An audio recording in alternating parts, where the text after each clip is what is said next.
Me gustaría que miraseis bien, una vez más, la portada con las dos fotografías. Evidentemente ya veis al Papa por un lado y por el otro muchas personas dirán, ¿y esto qué es? Esto es un claro, ¿cómo os diría yo? A ver, era el símbolo que todo el mundo lo veía y decía, ah, es la Iglesia Cristiana Adventista del Séptimo Día. Pero esto tiene unos cuantos años.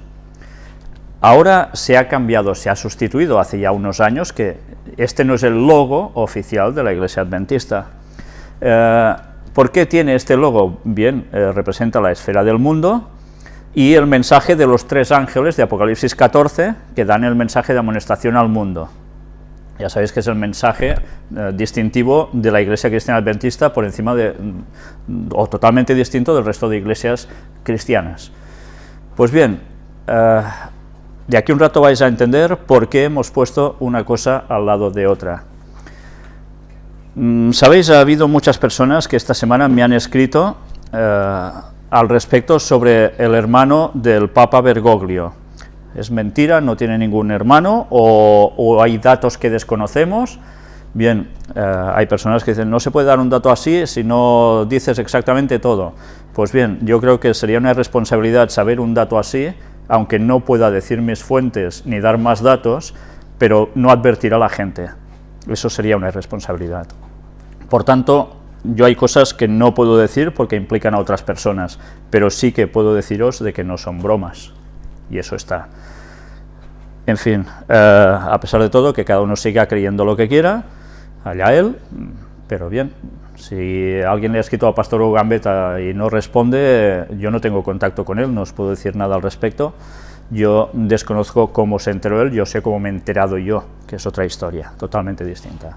Pero bien, no voy a entrar más en detalles, sencillamente veréis que precisamente va muy bien haber mostrado lo que mostramos la conferencia anterior, por lo que precisamente además vamos a mostrar hoy.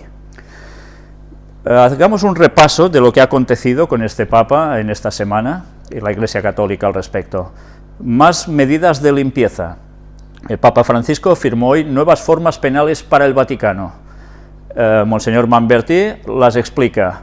Normativas de largo alcance. Entra en vigor la Convención de la ONU contra la delincuencia organizada transnacional y otros tratados internacionales. La cual cosa ha servido para que el Papa haya hecho ya un mutuo propio y cambiar básicamente ese tipo de leyes concernientes de la Santa Sede y aplicar las resoluciones, estas convenciones de la ONU. Ya veis que todo va cada vez más fusionado, más conjuntamente, y ellos con todo esto lo que hacen es colaborar internacionalmente con estas normas para que haya un mejor funcionamiento y todo se haga de un modo más moral, digamos, ¿entendéis? Moral. Y aquí, una vez más, el Papa Francisco trabajó con la comisión sobre el IOR, ya sabéis, el Banco del Vaticano. Una vez obtenida la información, quiere proceder a la reforma. Ha sido instruido de toda la situación como está, y ahora hay que aplicar la reforma dentro del Banco Vaticano. Se está haciendo, ¿qué? Una limpieza. Están quedando como los señores que lavan sus trapos, y se pueden mostrar abiertamente como los líderes que han hecho esto a nivel europeo y como no mundial. Quizás esta es una buena forma de terminar esto cuando dice sobre la posibilidad de cerrar el IOR, como deseado por algunos cardenales. El purpurado indica, creo que la Iglesia de todos modos necesite tener bienes temporales. Y añade que no creo que la Iglesia pueda pensar a no tener una organización administrativa que vuelva realizable su misión.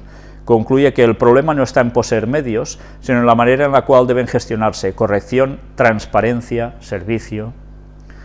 En fin, ya estamos viendo cómo se encaminan, ¿no? El Papa endurece las penas contra la pederastia y el blanqueo de dinero. Francisco cambia con un motu propio la norma jurídica del Estado de la Ciudad del Vaticano. La reforma de la ley vaticana agrava el castigo de los casos de blanqueo. La limpieza está siendo, bueno, muy clara y envidiable para algunos países incluso, ¿no? Vaticano congela cuentas de un alto clérigo por presunto lavado de dinero. El Vaticano ordenó congelar las cuentas bancarias de un integrante de alto rango del clero católico involucrado en una supuesta operación de lavado de dinero. Ya veis, si están aplicando rápidamente las normativas Y después de ver estos casos de limpieza que ya están haciéndose, vamos a ver a los buenos jesuitas y la política española, por la regeneración democrática de la vida pública en España. Las universidades jesuitas presentan una declaración y ofrecen su compromiso para contribuir a superar el deterioro social, político y económico que sufre el país. Ellos ahora se ponen en la vanguardia para que todo esto vuelva a ser como debe ser, social, política y económicamente, los tres ámbitos. Y resulta que aquí nos habla de que la Compañía de Jesús tiene una serie de universidades, de lugares donde instruyen a los que van a ser después personas de la vida pública importantes normalmente, ¿no? Universidades de Deusto, Comillas, IQS, ESADE, Loyola, Andalucía, INEA, CESTE, SAFA, TSI, etc. Mirad que la mayor parte son sumamente conocidos, ¿eh? Y ya veis que sus propuestas, sus líneas de trabajo, tienen que servir para que todo funcione, la ciudadanía, la sociedad, se basan en los valores y criterios éticos, que eso es básico, tiene que haber esa moral para que todo funcione, y ellos dicen que hay que hacer todos los arreglos que hagan falta para que esto sea así. Y mirad, se crea incluso un debate sobre algo al respecto, y aquí nos pone quiénes precisamente son referentes en sus distintos campos de actividad profesional que entran en ese debate. Y mirad quiénes son. Bueno, nos dice actividad profesional, académica y empresarial. Una estrecha relación que tienen estos personajes que ahora veréis con las universidades jesuitas. Entre ellas cabe destacar, ¿a quién? Javier Solana, Josep Piqué y Daniel Innerarity, que han intervenido en un debate coloquio moderado por el periodista José Antonio Zarzalejos. Tres personajes conocidos, de mucho peso, unos claramente puestos en política a nivel, ya sabéis, Javier Solana es de gran peso aún, y todos ¿a qué están vinculados? Pues ya lo veis, a los jesuitas. Y de ellos viene la propuesta para que las cosas cambien, para que todo vuelva a funcionar en España poniendo unas bases, a sentarlas. Y ya sabemos, y ya hemos mostrado a veces frases de Javier Solana más que interesantes en estas conferencias. Renovación en la Iglesia. El Papa vuelve a criticar a los cristianos a media jornada, esos que sí, que sí no. Francisco dice, no hay que tener miedo de renovar las estructuras de la Iglesia. ¿Qué quiere decir esto? Que va a promover unos cambios, unas reformas, una limpieza para encarar las cosas de un modo adecuado. La Iglesia siempre ha seguido adelante, dejando al Espíritu que renueve estas estructuras. Al Espíritu. Bueno, yo no creo que sea el Espíritu Santo el que le renueva estas estructuras precisamente tampoco. Vamos a ver aquí algo interesante. Dice, en la vida cristiana y también en la vida de la Iglesia hay estructuras antiguas, estructuras caducas, es necesario renovarlas. Ya sabéis que la Iglesia católica siempre se adapta para conseguir lo mejor. Pues bien, vamos a ver aquí. Y la Iglesia siempre ha estado atenta a esto, a través del diálogo con las culturas, siempre se deja renovar de acuerdo con los lugares, los tiempos y las personas. Esto siempre lo ha hecho la Iglesia. Desde el primer momento, recordemos la primera batalla teológica. ¿Para convertirse en cristiano se debe hacer todo el proceso judío o no? No, dijeron que no. Los gentiles pueden entrar como son gentiles, entrar en la Iglesia y recibir el bautismo. Esta fue una primera renovación, y así la Iglesia siempre fue adelante, dejando que el Espíritu Santo renovara estas estructuras de iglesias. No tengan miedo de eso, no tengan miedo a la novedad del Evangelio, no tengan miedo de la novedad que el Espíritu Santo hace en nosotros, no tengan miedo de la renovación de las estructuras. Por tanto, quiere decir que van a cambiar muchas cosas en el Vaticano. La Iglesia, continuó diciendo el Papa, es libre, la lleva adelante el Espíritu Santo. Bueno, esto es lo que dice él, no yo. El Evangelio nos enseña esto, la libertad para encontrar siempre la novedad del Evangelio en nosotros, en nuestras vidas y también en las estructuras. El Papa reiteró pues la importancia de la libertad de elegir odres nuevos para esta novedad, y agregó que el cristiano es un hombre libre con esa libertad que nos da Jesús, no es esclavo de hábitos, de estructuras, lo lleva adelante el Espíritu Santo. El Papa recordó también que el día de Pentecostés con los discípulos, allí estaba la Virgen. Y mirad ahora, ¿y dónde está la madre? Los niños están a salvo, todos. Pidamos la gracia de no tener miedo a la novedad del Evangelio, de no tener miedo a la renovación que hace el Espíritu Santo, no tener miedo de dejar caer las estructuras obsoletas que nos aprisionan. Si tenemos miedo, sabemos que está con nosotros la madre, y como los niños con un poco de miedo vamos hacia ella, y ella, como dice la más antigua de las antífonas, nos custodia con su manto, con su protección de madre, así sea. Resulta que tanta retórica nos viene a decir que al final, Pentecostés, el gran papel es el de la Virgen María. Y yo me pregunto, ¿y dónde ve este señor en su Biblia el gran papel de la Virgen María cuando sucede Pentecostés? Porque allí ella podía estar presente, pero ella era uno más del grupo, no era la madre de todos.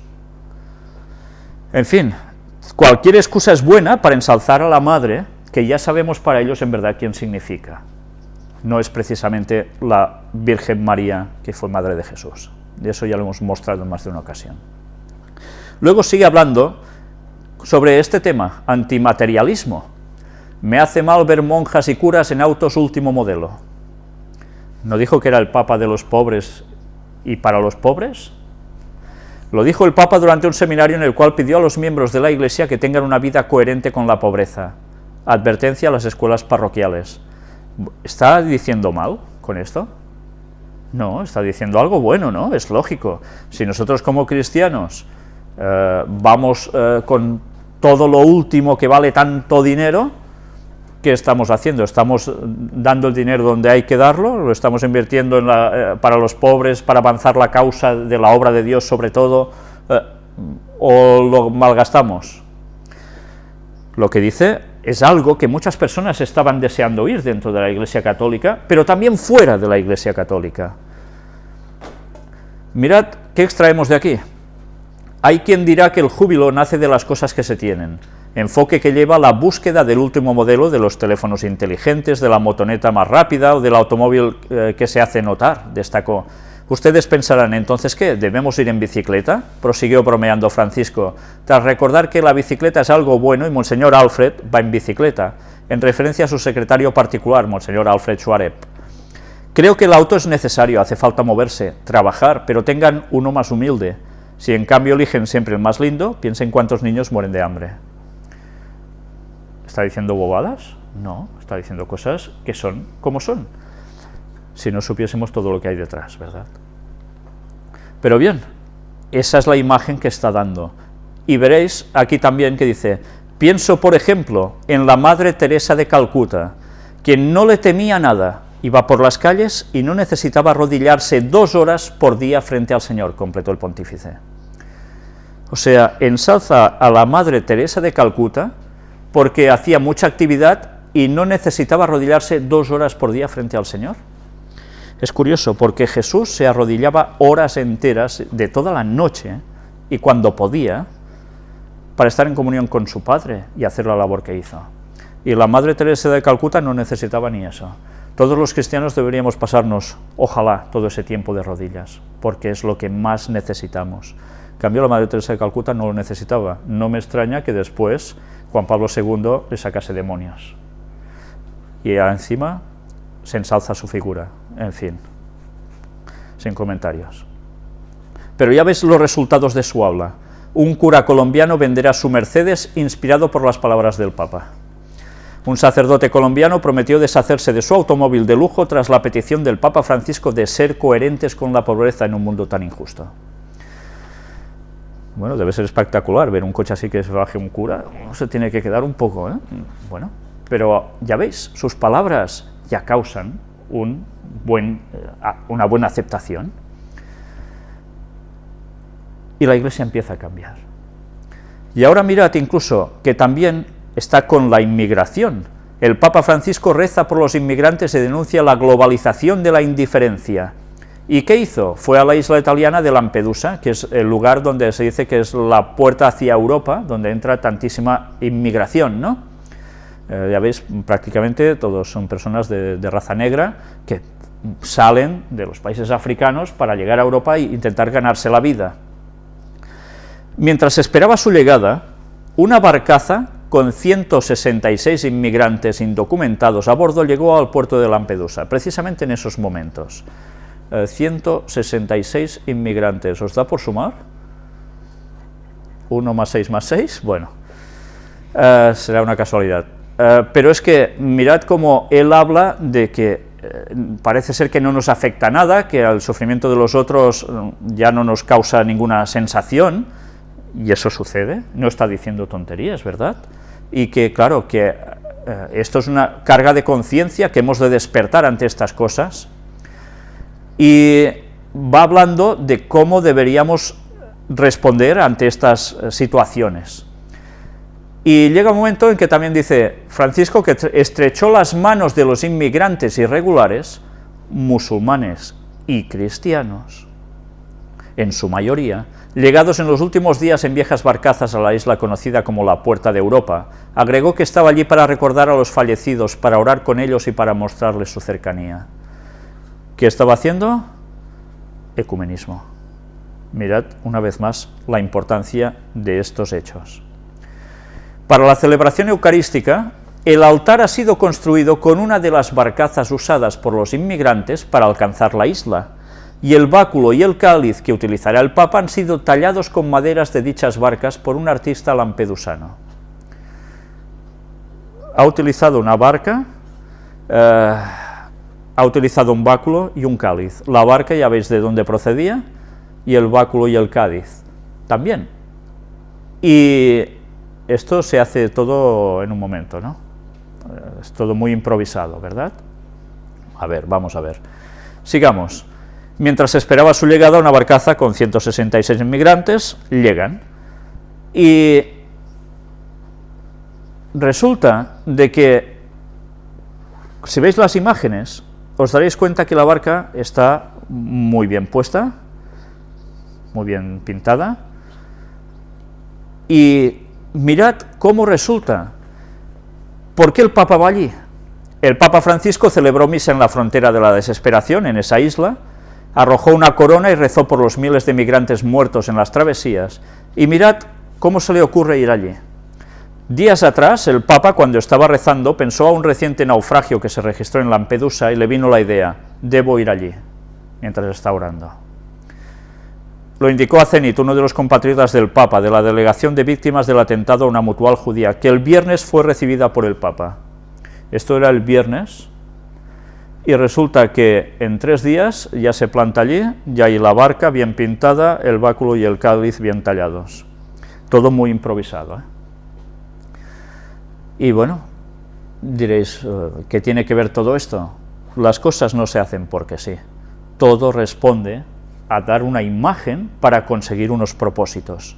Y desde luego están quedando perfectamente como los señores que van a ayudar a todo el mundo, no solo a cristianos, también a quién, evidentemente a musulmanes. ¿Y con los presos? Pues también. Carta del Papa a un músico argentino en la cárcel y en dificultad. Francisco responde a una misiva de Pato Fontanet. Todo pasa, métele fortaleza, le dice. Y mirad lo que dice aquí. La carta a la que el diario Clarín tuvo acceso exclusivo fue escrita el 13 de junio y tiene 13 renglones repartidos en 3 párrafos. Bueno, deben ser esas cosas de las casualidades. Después de ver cómo está también así al lado de los presos, además en este caso parece ser que en tratamiento psiquiátrico está puesto a esta persona con la que él trata, vamos a ver cómo también el Papa recibe un homenaje futbolero. Argentina e Italia jugarán un partido en Roma en honor del Papa Francisco. El fútbol también está siendo utilizado para conseguir lo que hay que conseguir. El Santo Padre recibirá las elecciones, no ha confirmado si irá al Estadio Olímpico. Pero bien, después de enfrentarse, el partido Italia y Argentina volverán a enfrentarse después de 13 años. Es que, en fin. Pero mirad, si es importante, algo que arrastra tantas masas en Italia y en Argentina, además que ya sabéis que el Papa tiene estos dos vínculos de estos dos países, servirá para que muchas personas rindan ese homenaje al Papa, a través de un partido que muchas personas están expectantes porque puede ser interesante, ¿no? Dos grandes elecciones. En fin, que ya sabéis que todo va a ser utilizado para lo mismo. En Brasil, las Jornadas Mundiales de la Juventud. A los 18 días de la Jornada Mundial de la Juventud, el domingo llega a Río la reliquia del beato Juan Pablo II. Será venerada por los fieles y continuará en peregrinaje. Es la misma de la ceremonia de la beatificación. ¿Recordáis cuál era? ¿No? La reliquia del beato Juan Pablo II, futuro santo, llegará a Río de Janeiro el domingo 7 de julio. Traída por el presidente del Pontificio Consejo para los Laicos, el cardenal Stanislav Rilko, es la misma que se utilizó durante la ceremonia de beatificación del pontífice, que consistió en un poco de su sangre. ¿Lo recordáis ahora? Esos tubitos con su sangre. Y mirad que sigue diciendo: según una nota oficial de la Jornada Mundial de la Juventud, la reliquia será presentada para la veneración de los fieles en la misa del mismo domingo en el santuario de la Medalla Milagrosa en Tijuca, la que será presidida por el cardenal Rilko y concelebrada por el arzobispo de Río de Janeiro y presente el comité organizador local, Monseñor Tatatal. Desde ese día la reliquia de Juan Pablo II seguirá en peregrinación por la ciudad anfitriona de la JMJ 2013. Durante la JMJ la reliquia podrá ser venerada por los peregrinos en los actos centrales. La noticia también informa que la misa de este domingo contará con los símbolos de la JMJ, es decir, la cruz peregrina y el icono de la Virgen María, entregada a los jóvenes por el Papa, proclamado hoy como santo y creador de las JMJ durante el periodo de su pontificado. O sea que esa misma sangre que ya fue venerada en el momento de su beatificación, va a ser llevada allí para que sea venerada por todos los que allí asistan. En fin, es que ya parece vampirismo, solo falta beberla. El Papa concede indulgencia plenaria a participantes de la JMJ Río 2013. El Papa Francisco ha decidido conceder la indulgencia plenaria a los participantes de la próxima JMJ, que se realizará en esta ciudad brasileña del 23 al 28 de julio, o sea que ya está prácticamente a caer esto. Aquellos que legítimamente no puedan asistir al evento también podrán obtenerla participando espiritualmente de las actividades del encuentro. Esta gracia supone además las condiciones habituales: confesión sacramental, comunión eucarística y oración por las intenciones del Papa. Así lo informa el decreto dado a conocer por el Vaticano y firmado por tal y cual. Los jóvenes y todos los fieles adecuadamente preparados obtendrán la indulgencia plenaria una vez al día y con las condiciones habituales. La indulgencia podrá ser obtenida también en sufragio de difuntos. ¿Sabéis qué es sufragio de difuntos? Ahora lo veremos. El decreto señala que los fieles con impedimento legítimo podrán obtener la indulgencia plenaria si, con las habituales condiciones espirituales, sacramentales y de oración, con el propósito de sumisión fiel al pontífice romano, hay que supeditarse bien, participan espiritualmente en las sacras funciones en los días establecidos, mientras éstas tienen lugar a través de la televisión y la radio o con los nuevos medios de comunicación social. Si de alguno de estos modos tú participas de eso, tienes una indulgencia plenaria. Sufragio de difuntos. ¿Qué es esto? Sufragio: obra buena que se aplica para las almas del purgatorio. Diccionario Enciclopédico Universal. O sea que, si tú participas de esas indulgencias, gracias a ti, harás una obra buena para las almas del purgatorio. ¿Y eso qué va a ayudar? Pues a que pasen ganando puntos hacia el cielo. ¿Entendéis? Me gustaría que alguien me mostrara en la Biblia dónde se encuentra el purgatorio. pero estos son los inventos de la Iglesia Católica, y que parecen un absurdo y en cambio aún están en vigencia. Impresionante. Y además luego ya tienes, toma indulgencia. Ecumenismo. Alianza Bautista Mundial apoya oficialmente al Papa Francisco. John Upton, presidente de la ABM, expresó que la Alianza Bautista Mundial celebra con la Iglesia Católica el anuncio de Jorge Mario Bergoglio como el Papa Francisco. Ya veis que esto es del 18 de marzo. Para que veáis cómo el ecumenismo no solo se trabaja desde el Vaticano hacia los demás, sino que también, yo no sé si por los infiltrados o por los calzonazos espirituales, se acercan al papado. La Alianza Bautista Mundial, 42 millones de bautistas en 227 organizaciones miembros en 121 países, ha celebrado la elección del nuevo Papa de la Iglesia Católica y en un comunicado oficial ha expresado su apoyo al pontífice. John Upton, presidente de la ABM, expresó que la Alianza Bautista Mundial celebra con la Iglesia Católica el anuncio de Jorge Mario Bergoglio como el Papa Francisco. El proceso de discernimiento en oración de la Iglesia Católica en la selección del Papa ha sido un consuelo para todos nosotros, dijo Upton. El Papa Francisco tendrá nuestras oraciones al comienzo de sus responsabilidades. El secretario general de ABM, Neville Callam, señaló que el Papa Francisco es una contribución positiva a la realización de la visión de que la Iglesia refleje la gran oración sacerdotal del Señor. ¿En qué consiste la gran oración sacerdotal del Señor? Para que todos seamos uno. Esa es. Por tanto, ecumenismo absoluto. ¿Sabéis? La Iglesia Bautista es una iglesia de mucho peso en Estados Unidos y que tiene, ya veis, 121 países donde están con sede, establecidos. ¿Alguien podía llegar a pensar en los tiempos de Elena White que los bautistas harían este acercamiento brutal hacia el papado? Era impensable. En 1888 se escribió Conflicto de los siglos. Allí todo esto estaba reflejado qué sucedería. Se ha ridiculizado a Elena White por decir esto en esos tiempos, que eso era una barbaridad, una locura, que ni era profeta ni era nada, que era todo lo contrario. Lo tenéis delante de vuestras narices. La profecía cumplida delante vuestro. Pues veis cómo no son bromas. El Papa, objetivo, la familia. Francisco consagró el Vaticano a San José y a San Miguel Arcángel.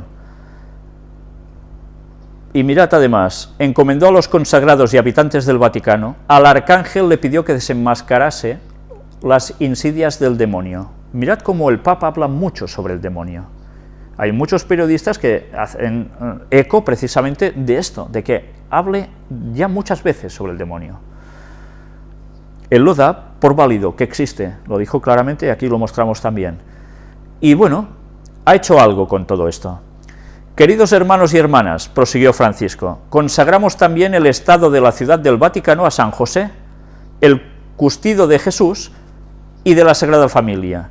Su presencia nos vuelva aún más fuertes y corajosos para darle espacio a Dios en nuestra vida para ver siempre el mal con el bien, vencer siempre el mal con el bien. Por un lado, José, que es el representante ¿de qué? De la familia. Y después, en la consagración a San Miguel, el Santo Padre le pidió, vela por esta ciudad y por la sede apostólica, corazón y centro de la catolicidad, para que viva en la fidelidad al Evangelio y en el ejercicio de la caridad heroica. ¿Caridad heroica? ¿Qué quiere decir esto? Pues darlo todo como sea. Esto es lo que va a hacer el Vaticano, ¿eh? Estos son los pasos que va a dar, nos lo está advirtiendo de un modo muy sutil.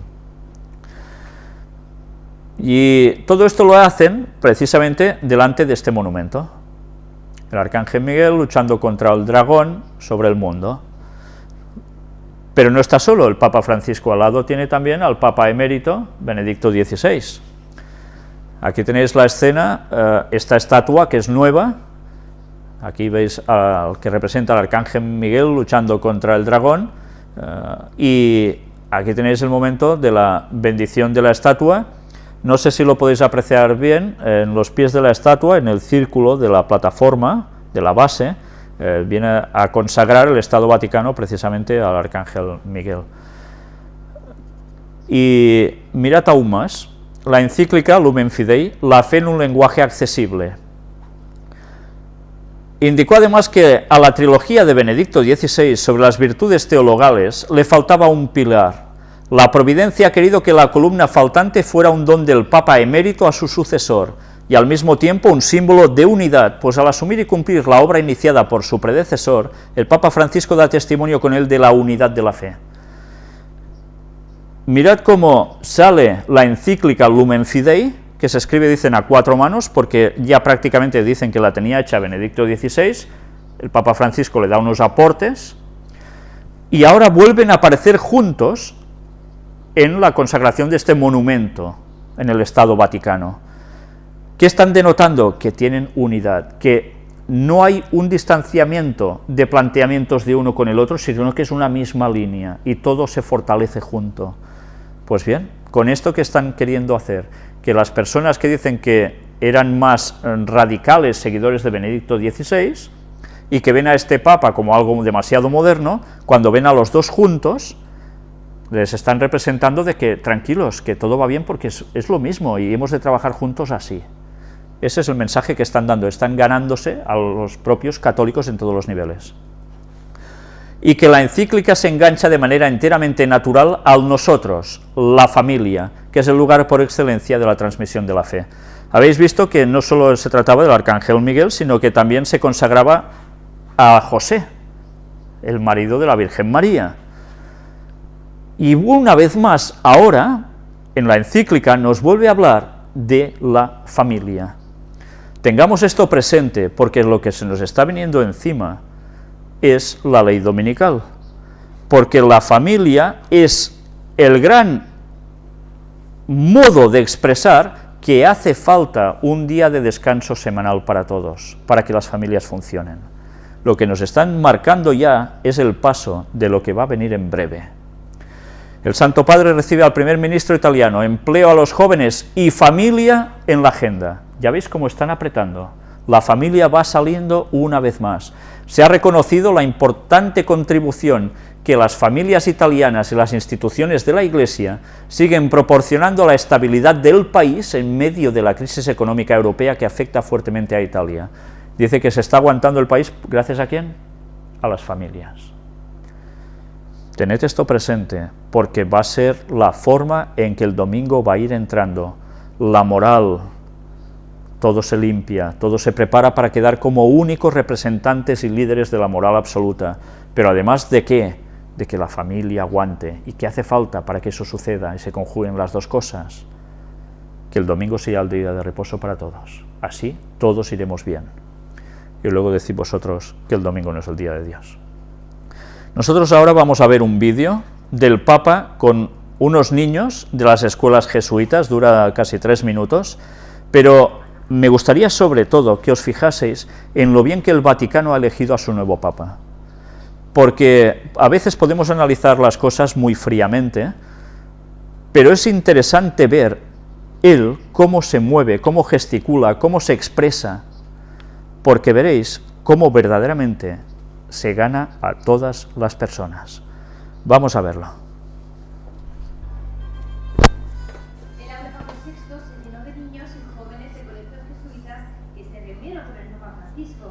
Le recibieron con cantos, coros y aplausos y le preguntaron lo que más les preocupaba, con un encuentro muy distendido, en el que el Papa les contestó con gran espontaneidad. El Papa hizo una intensa reflexión sobre el sentido de la educación en la orden de los jesuitas, que se basa en ser magnánimos y en tener un corazón grande. Uno de los profesores le preguntó por qué decidió ser jesuita. È quello che a me mi ha fatto tanta forza per diventare gesuita nella missionarietà, andare fuori, andare all'inizio annunziare Gesù Cristo. E credo che questo è proprio della nostra spiritualità, no? Andare fuori, uscire sempre per annunziare Gesù Cristo e non rimanere un po' chiusi nelle nostre strutture, tante volte strutture cadute, ¿no? Eran miles de niños de varios colegios jesuitas de Italia y Albania. Varios de ellos se acercaron para hacerle preguntas improvisadas, algunas muy curiosas. Una niña le preguntó si siempre quiso ser papa.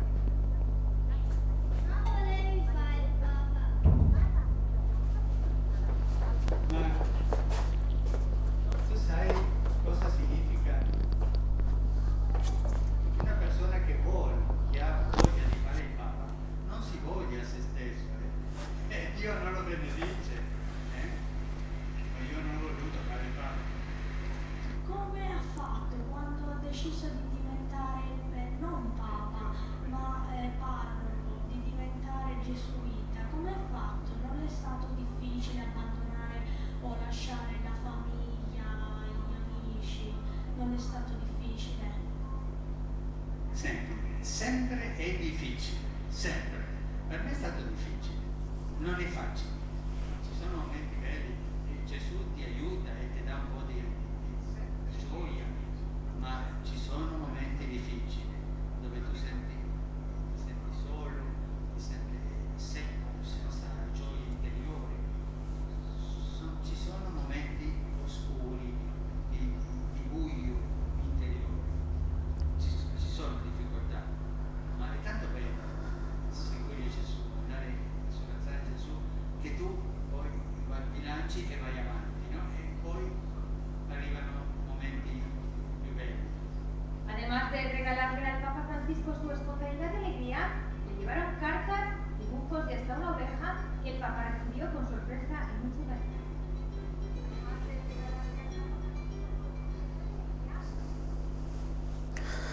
Ya habéis visto cómo llega a ser muy próximo a la gente, con los niños, ese trato que tiene, la forma de responder. ¿Es carismático? No lo es, muchísimo. Llega muy bien a las personas. Ya habéis visto también cómo los niños jesuitas están siendo educados ya desde pequeños. Luego quizás decidirán no seguir siendo los caminos de los jesuitas o demás, pero desde luego ya sabéis que la educación que se recibe de pequeños siempre queda, y después cambiar no es tan fácil. Ya habéis visto que él tampoco habla de que quería ser papa. Bueno, yo no sé si realmente lo quería ser o no lo ser, pero la verdad es que lo muestra todo con una gran humildad, y esto es lo que va quedando a las personas, ese sentido de humildad. Mirad si está haciendo cosas diversas que hacen que precisamente el resto de personas, católicas o no, empiecen a pensar que realmente esto va a funcionar bien, esta iglesia va a cambiar.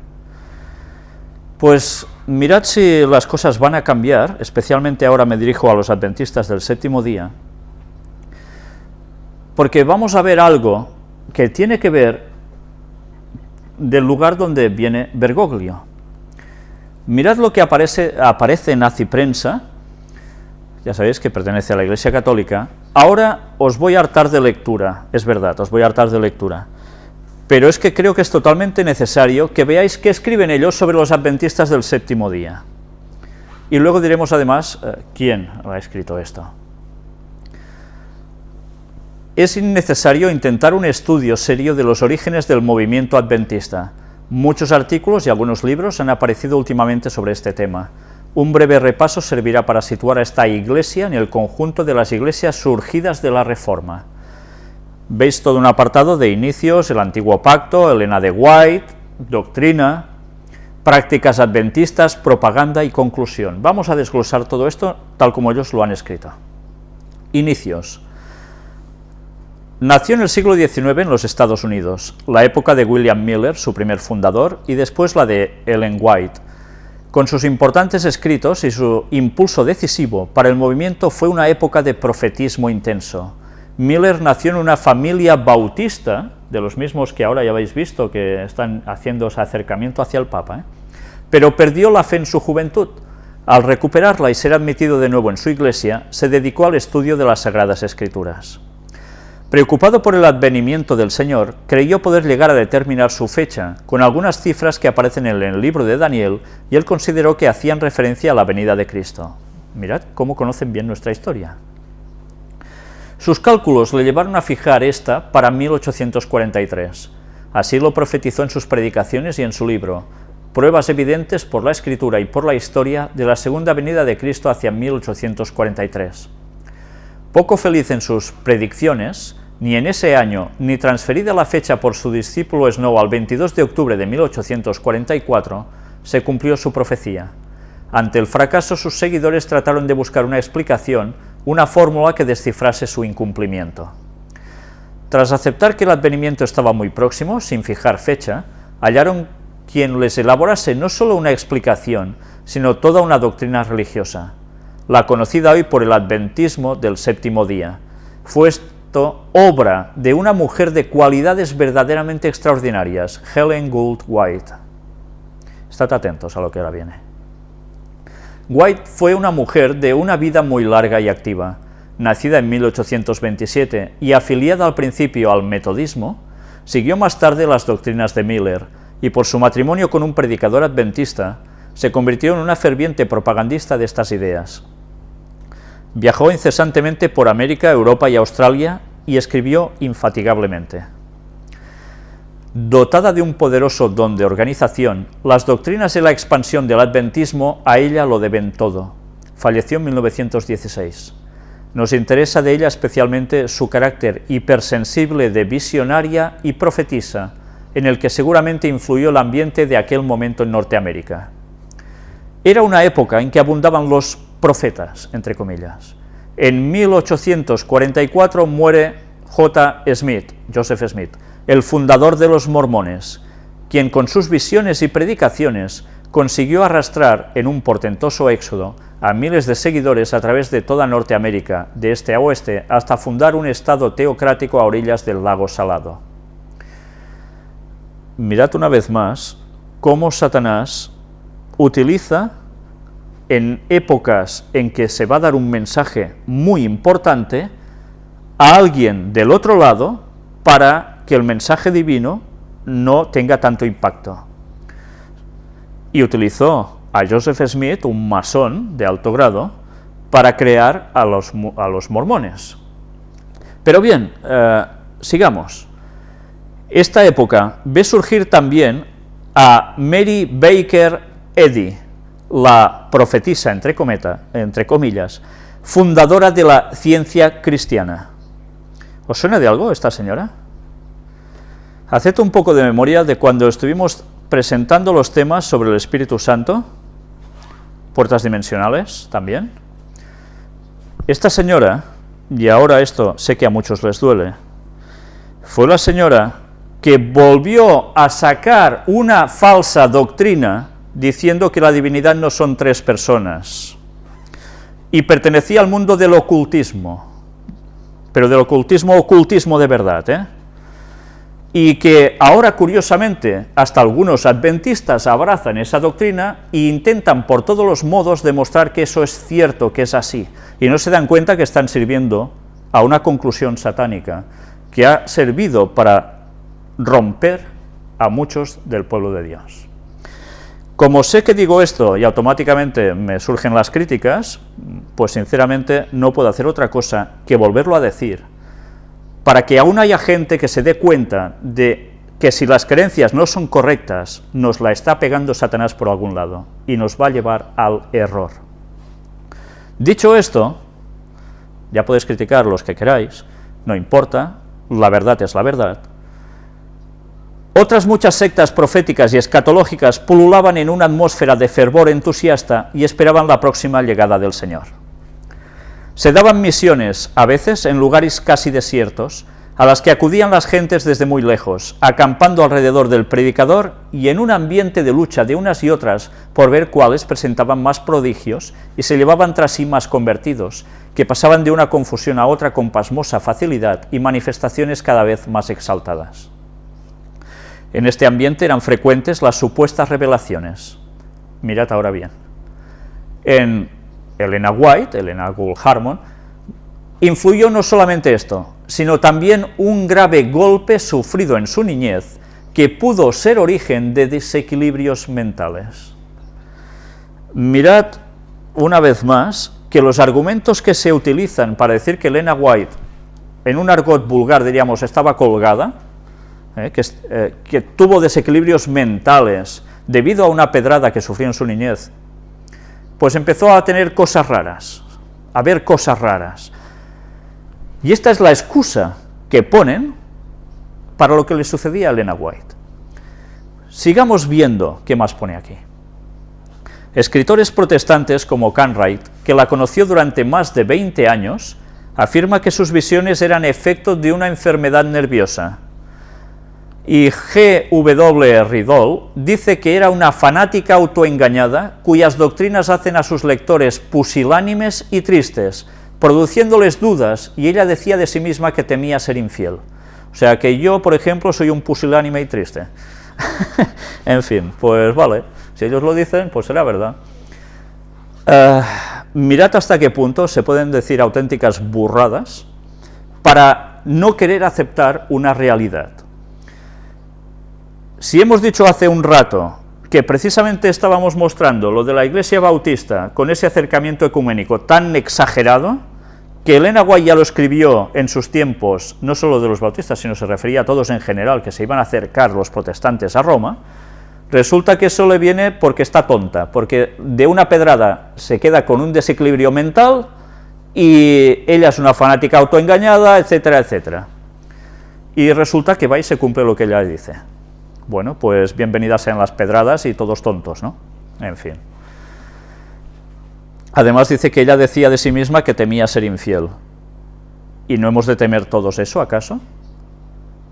Cuando nos veamos que estamos tocando ya el cielo con un dedito, realmente tenemos un grave problema, porque siempre Satanás está pendiente de hacer caer a los escogidos. Por tanto, tengamos temor de ser infieles. Y eso no debe ser un motivo para alegar lo que ellos ponen aquí. Esto quiere decir que ellos no temen ser infieles. Ya están en el cielo, pues qué suerte. Enumera este autor hasta 38 las veces que ella dice en sus obras que tuvo el don de la inspiración. En efecto, desde las primeras páginas del Conflicto de los siglos, pasando por las joyas de los testimonios y el camino a Cristo, entre sus obras más extensas, hasta el más reducido de sus artículos, es frecuentísimo encontrar estas frases: mediante la iluminación del Espíritu Santo me fueron reveladas, el Señor me ha dicho, el Señor quiere. ¿Os estáis dando cuenta de lo bien que conocen los escritos de Elena White? ¿De lo bien analizados que los tienen? Luego nos extraña que los jesuitas en China hayan cambiado los párrafos necesarios, las frases necesarias para confundir. Luego nos extraña el vídeo que mostramos del pastor David Gates explicando esa anécdota de cuando fue a esa casa de ese señor jesuita que se conocía a la perfección todos los escritos de Elena White. Esta mujer trató de resolver los problemas que habían suscitado los cálculos de Miller y la identificación del santuario, del que se habla en el pasaje de Daniel que interpretó aquel. Haciendo una arbitraria exégesis de un texto de indudable sentido metafórico, del autor de la carta a los hebreos, en el que menciona el santuario del cielo, allí lo localizó la señora White. Sinceramente, para la gente que no sabe de qué va esto, puede ser ahora un tremendo lío si explico algo. Pero debo deciros que la carta a los hebreos habla de que hay un santuario en el cielo, y el que se hizo en la tierra era copia del cielo, y eso es evidente por los textos bíblicos, y que tenían que acontecer una serie de cosas en ese santuario celestial que ya acontecieron desde 1844 especialmente hasta el fin, en lo que iban a marcar precisamente el retorno de Cristo. Pues bien, estos señores les dicen que más o menos que esto no funciona así.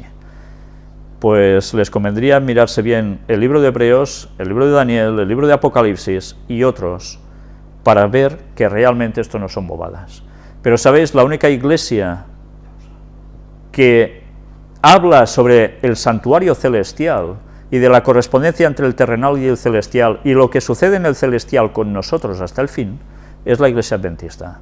Entonces se tiene que ridiculizar esas enseñanzas, pero no se pueden aportar las pruebas bíblicas de que eso no es así, todo lo contrario. La idea de la entrada de Cristo el 22 de octubre de 1844 en el santuario celestial para purificarlo es de lo más fantástico que ha podido urdirse y manifiesta bien la imaginación de novelista de la hermana White, quien para reforzar sus argumentos indicó que todo ello lo había conocido a través de una visión que le había sido otorgada. ¿Ya veis hasta qué punto tienen que argumentar? Hasta llamarla de imaginación de novelista. Pues yo no sé si alguien lee El conflicto de los siglos, si encontrará que realmente hay imaginación de novelista, o que hay que todo va pasando tal como se escribió. Pero bien, nada, que sigan encerrados en lo suyo. Lo peor es que esto se da a conocer al resto de gente. Y sabéis, la mayor parte de gente, y os lo digo porque muchas personas me escriben, primero miran todo lo que los detractores escriben o relatan sobre Elena White, se lo creen y te lo quieren echar en cara diciendo, estás tonto, estás diciendo cosas que no son, estás engañado. Y debo decirles, pues estudiad primero los libros, mirad toda su vida y mirad el cumplimiento de las cosas que escribió y luego a ver si seguís diciendo lo mismo. Pero sabéis, pocas personas hacen el paso ese, porque el primer paso es saber que tú estás equivocado y te huele que el otro tiene la verdad y tú tienes que cambiar cosas y no te da la gana de cambiar. Y a partir de allí se buscan las 1001 excusas, aunque no estén versadas en nada, para seguir diciendo las tonterías necesarias y no querer seguir lo que Dios dice claramente. Sus discípulos le dieron el título de Espíritu de Profecía, con el que se la conoce y se cita corrientemente entre los suyos, y el adventismo, con una serie de doctrinas a esta encadenadas, quedó constituido en una nueva religión. El Antiguo Pacto. Los adventistas creen que las prohibiciones sobre la comida en la Antigua Alianza siguen como ley de Dios hoy día. Por eso prohíben comer carne de cerdo, mariscos y sangre, observan el sábado y promueven el diezmo. No son consistentes en su obediencia a las leyes del Antiguo Testamento. Toma. Por ejemplo, no practican la Pascua, que era una ley de igual importancia que la del sábado. La Iglesia Adventista del Séptimo Día es una de las pocas iglesias y grupos sectarios que practican un tipo de lavatorio de los pies. Los adventistas creen que el arcángel Miguel era Jesús en forma de ángel, y así lo denotan los textos.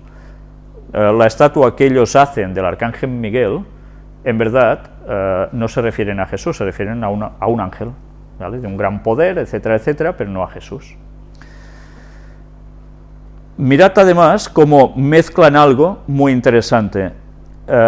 Sencillamente con esto están denotando de que por un lado es como si los adventistas judaizaran con la dieta, con el sábado, con la promoción del diezmo, y en cambio por el otro una incongruencia porque no se celebra la Pascua, que era igual de importancia que el sábado. Era igual de importancia que el sábado hasta el momento en que Cristo muere en la cruz, que allí ya se acaba esto, y Jesús instaura precisamente en la Pascua el cambio por el comer el pan sin levadura, el vino y lavarse los pies. Se sustituye una cosa por otra porque el tipo se había encontrado con el antitipo, el cordero pascual que simbolizaba a Cristo, y por eso era comido, muerto, los salvaba a ellos, al pueblo hebreo. Pero Jesús llega y cumple lo que simbolizaba todo eso en él. No hacía falta seguir con la Pascua. ¿Y de eso no se dan cuenta estos señores que saben tanto de la Biblia? Bien, sigamos. Ellos, al contrario de los testigos de Jehová, creen que Jesús es Dios, que forma parte de la Trinidad. La revista mensual en español de la Iglesia Adventista se llama Enfoque de los Tiempos. Como en el caso de otros grupos sectarios, tenemos que debilitar la confianza en su religión para que los adeptos puedan regresar a la Biblia con más objetividad. Interesante, este punto de vista. Como en el caso de otros grupos sectarios, tenemos que debilitar la confianza en su religión para que los adeptos puedan regresar a la Biblia con más objetividad. Realmente penoso, ¿eh? O sea, hay que debilitar la confianza en su religión, aunque sea con mentiras y sandeces. Y así, claro, para ellos eso no es verdad, ¿eh? Lo que dicen, lo que exponen. Y así la gente, se queda, no, entonces voy a leer con objetividad la Biblia. Y me aparto de estos, que son secta. En fin. Esto se consigue mostrándoles algunas razones importantes para no confiar en Elena de White. Pues vamos a verlas, ¿eh? Más adelante encontraremos ejemplos de algunas cosas que ponen en duda sus pretensiones de ser profeta de Dios. Elena de White. Según la enseñanza oficial de los adventistas del Séptimo Día, que se publica en la revista oficial de Adventist Review, Elena de White es la clave para el entendimiento correcto de la Biblia, ya que ella es la intérprete infalible de la Biblia y la corte final de apelación para la gente de Dios. Deberían saber que la Biblia se interpreta por sí misma y que no hace falta Elena White para conocer todo con exactitud de la Biblia, porque el adventista se centra sobre todo en la Biblia. Elena White puede dar detalles y puede añadir cosas que realmente complementan, pero jamás contradicen. Punto número 1. Elena de White hizo profecías que se han cumplido y otras que están esperando su cumplimiento. El Señor le dio consejos sobre la salud, la educación, la vida familiar, la dieta, la medicina y la evangelización. Citan la página 226. Es curioso. Aquí queda claro para nosotros que hay profecías que se han cumplido y otras que están esperando su cumplimiento. Miramos. Su papel principal era guiar el entendimiento de la Biblia y confirmar las conclusiones que se derivan del estudio bíblico. La Asociación Conferencia General, sede mundial de los Adventistas en Washington, señala que se debe examinar, Washington DC, señala que se debe examinar y comprobar todas sus palabras para verificar si era o no profetisa de Dios. Todo esto es lo que nosotros siempre exponemos, Los editores, bajo la dirección oficial, hablan de los 5 tomos mencionados. Dicen del tomo 4 que es un libro inspirado.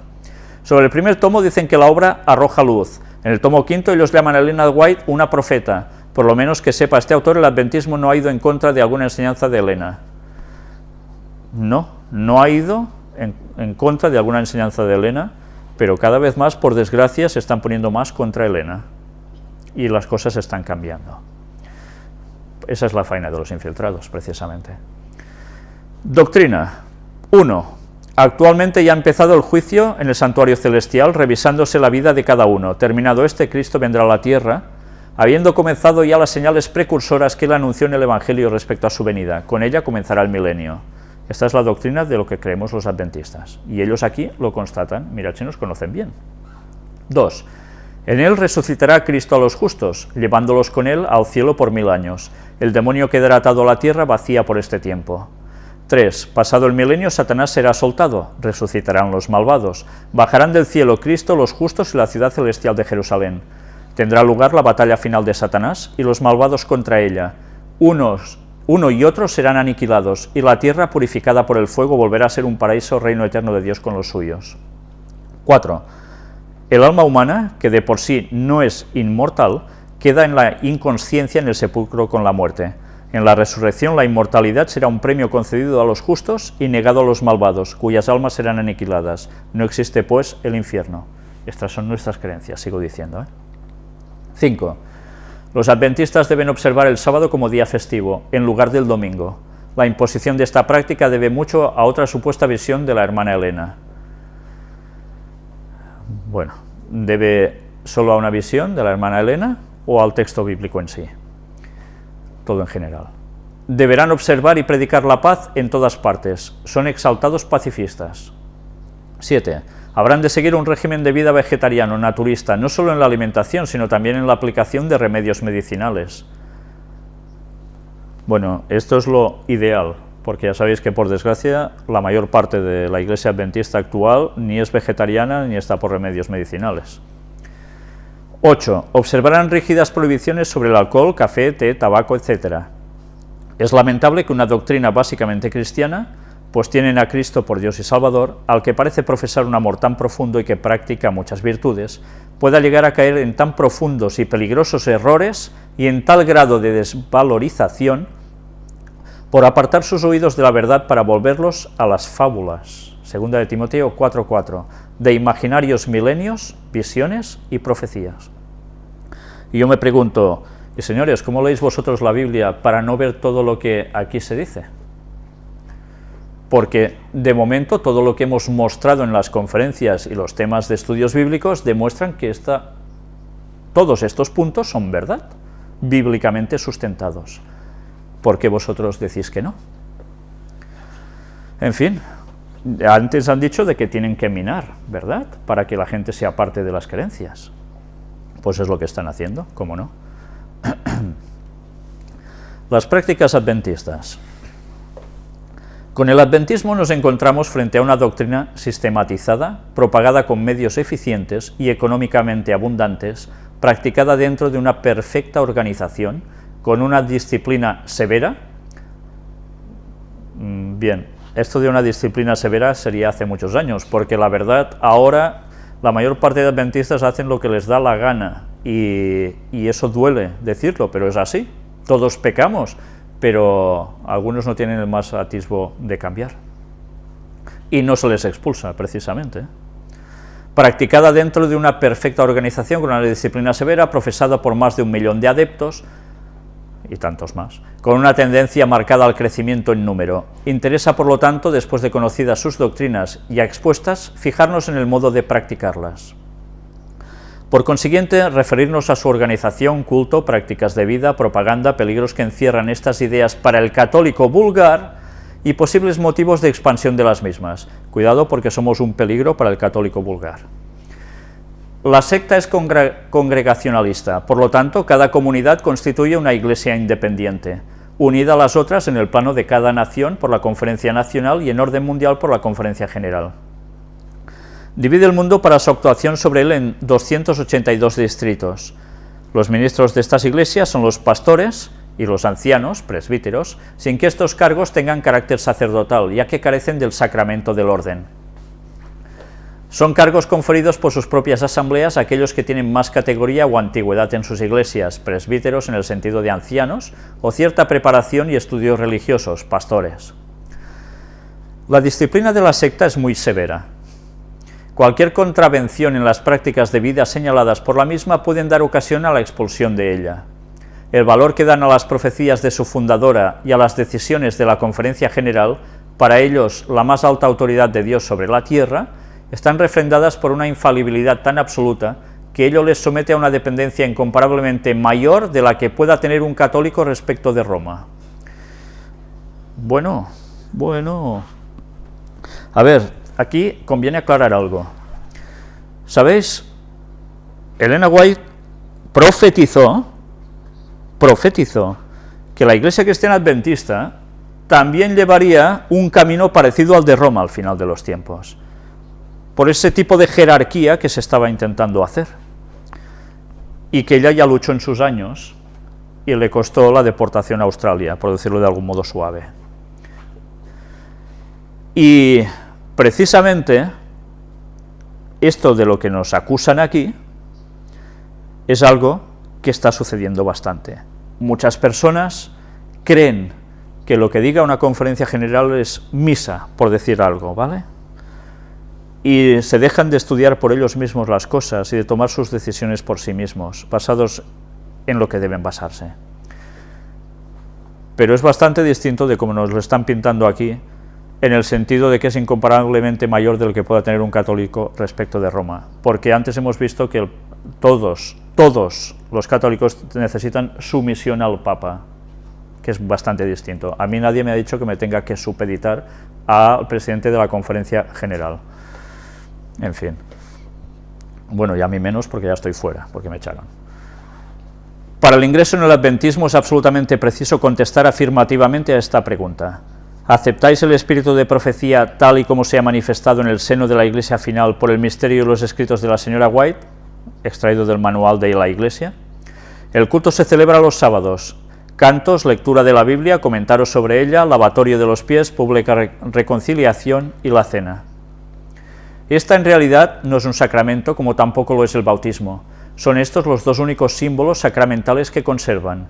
La primera se celebra con pan y zumo de uva sin fermentar, simbolizando ellos el cuerpo y sangre del Señor, en memoria de su muerte, y representando su presencia constante, si bien puramente espiritual, en el alma del creyente. El bautismo, solo para adultos y por triple inmersión, aquí la han pifiado, porque en la Iglesia Adventista no se bautiza por triple inmersión, es una sola inmersión en el nombre del Padre y del Hijo y del Espíritu Santo, pero es una sola inmersión. Simboliza la muerte al pecado del hombre viejo y la resurrección del nuevo, así como la muerte, sepultura y resurrección de Cristo. La escuela sabática, en secciones para niños y adultos, y dentro de estas, divididas en grados, tiene programas muy bien planeados desde el punto de vista didáctico. Mirad qué análisis nos están haciendo, ¿eh? El pago del diezmo es obligatorio, aparte de otras colectas celebradas con ocasión de sus reuniones o cultos.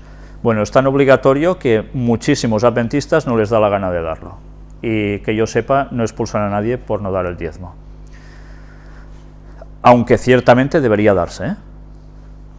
Todos los adventistas son por esencia misioneros de su doctrina, porque esperando la próxima venida del Señor y dependiendo esta de que la predicación de este mensaje se haya extendido por el mundo entero, es natural que den el lugar preponderante de su actividad a esta propaganda.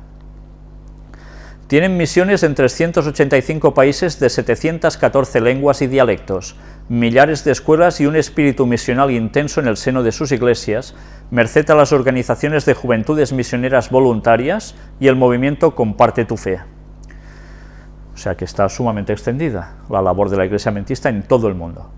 No obstante, se observa en toda la vida religiosa de la secta una gran falta de espiritualidad, por tener cortadas todas las fuentes principales de ella.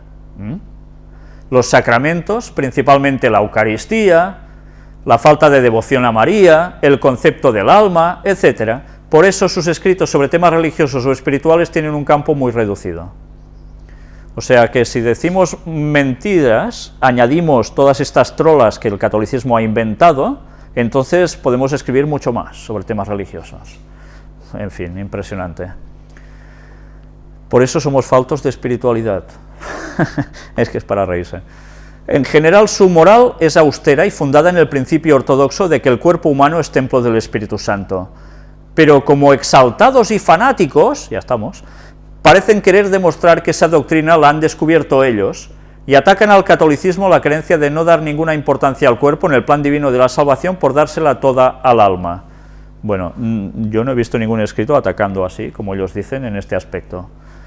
Nadie ha dicho de que la Iglesia adventista, que yo sepa, porque si alguien lo ha dicho verdaderamente tiene un problema, son los que han descubierto estas doctrinas. Hay gente que sigue estos principios y no son adventistas y se cuidan la mar de bien. Entonces, ¿qué quiere decir esto? Sigamos. O no, porque ahora no me cambia la imagen. Un momento para solucionarlo. Seguimos. Con esta doctrina reinventada, entre comillas, por ellos, no solo sostienen que hay que usar moderadamente de los alimentos para luchar con éxito contra la carne, lo cual constituye una verdad irrefutable y una doctrina de la más sana espiritualidad, sino que, exagerando y desorbitando los hechos, llegan a prohibir el consumo de muchos de aquellos y de varias bebidas, tratando de fundar todo esto en la Escritura. Pues por supuesto que esto lo fundamos en la Escritura y en la lógica y en la ciencia. O sea que desde luego, en fin, pero si a ellos les gusta tirar de vinillo, pues muy bien. Parece que en ellos las virtudes se han vuelto locas, como observaba Chesterton al hablar de las virtudes separadas de su verdadero tronco católico, y al sentirse aisladas y vagar con desorden causan no pocos estragos. Desde luego, quien entienda esto, pretenden fundamentar la abstención del alcohol, así como la del tabaco en la Biblia, porque nada impuro entrará en el cielo, según Apocalipsis 21:27. Esto y muchos otros textos, por supuesto. Llegan en sus exageraciones a pretender que en la Escritura vino y zumo de uva son la misma cosa y que el Señor en su última cena empleó ciertamente este último y no precisamente vino. Y en su manía antialcohólica la señora Weil llega a decir que por medio del vino Satanás urde trampas no solo en todos los asuntos de la vida, sino que hace llegar estas hasta el altar. ¿Y esto es una barbaridad? ¿No utilizan ellos el vino con alcohol en misa? Y no sé si a vosotros os lo han contado, pero de ver párrocos como le van dando al vino después de la misa igualmente. Bien, pues no, entonces todo esto es mentira. ¿Sabéis? Cuando se comía la Pascua, los judíos lo hacían todo con preparativos rápidos. Hierbas amargas, tenían que comer la carne rápidamente, el vino se tomaba rápidamente, no daba tiempo a nada, o sea que ni fermentaciones ni historias, aunque algunos digan lo contrario. Por tanto, todo esto que aquí se expresa como contrario a la verdad bíblica, no es así precisamente. La prohibición de comer carne parece tener también pretendido fundamento bíblico, quizá Génesis 1:29 dicen, pero sea cual fuera el texto en que pretendieran apoyarlo, lo cierto es que siempre estaría en contradicción con todos estos textos que aquí citan, los cuales claramente se refieren a toda cesación de impureza legal de los alimentos. Todo esto ya lo tratamos muy claramente en los dos temas de la Biblia y la salud. Quien tenga dudas al respecto, que mire esos temas, por favor, porque si uno lee solo esto, se va a creer las tonterías que aquí nos están poniendo. Pero en realidad el régimen vegetariano, así como el empleo de los remedios de la medicina fisiátrica, son debidos a una supuesta revelación de Elena White. En 1864, estando gravemente enfermo su marido, tuvo esta inspiración divina y con ella no solo impuso el régimen a la secta en su alimentación, sino que fundó la obra médica sobre principios semejantes. Pues debemos dar gracias a que Dios le inspiró a Elena White lo que es conocido como la Reforma Pro Salud, para que no se comiese carne de cerdo, que aparte de destrozarnos la salud nos hace más tontos, o bien que fuéramos con nuestra tendencia al vegetarianismo, para tener una claridad mental más importante, saber discernir mejor las cosas, tener mejor salud y tener mejor contacto espiritual con Dios. Dejaron de mascar tabaco y de fumar tabaco, los adventistas que en un principio lo hacían gracias a estas revelaciones de Elena White. La ciencia que está diciendo que es bueno fumar, ¿acaso? Entonces, pues gracias a Dios que le dio esa inspiración divina, porque así encontraron esas verdades que con el paso de los años la Iglesia Católica se encargó de suprimir, de estas creencias que son basadas en la Biblia, y gracias a esto se pudieron recuperar. Dios da luz cuando se puede asimilar, no antes, y el pueblo adventista durante unos años no practicaba estas cosas, hasta que, gracias a Dios, estaban preparados para asimilar esto, y Dios les dio la luz. Y Dios siempre trabaja igual, o sea, es que, pero bueno, si tienen que poner excusas para seguir con sus cosas, que lo hagan. En efecto, en 1884 fundó el Instituto del Oeste para la Reforma de la Salud, destinado a formar los cuadros de los médicos evangelistas misioneros, y fue el comienzo de la obra médica adventista que existe actualmente. 150 hospitales y clínicas, y varios millares de médicos, enfermeros y empleados sanitarios.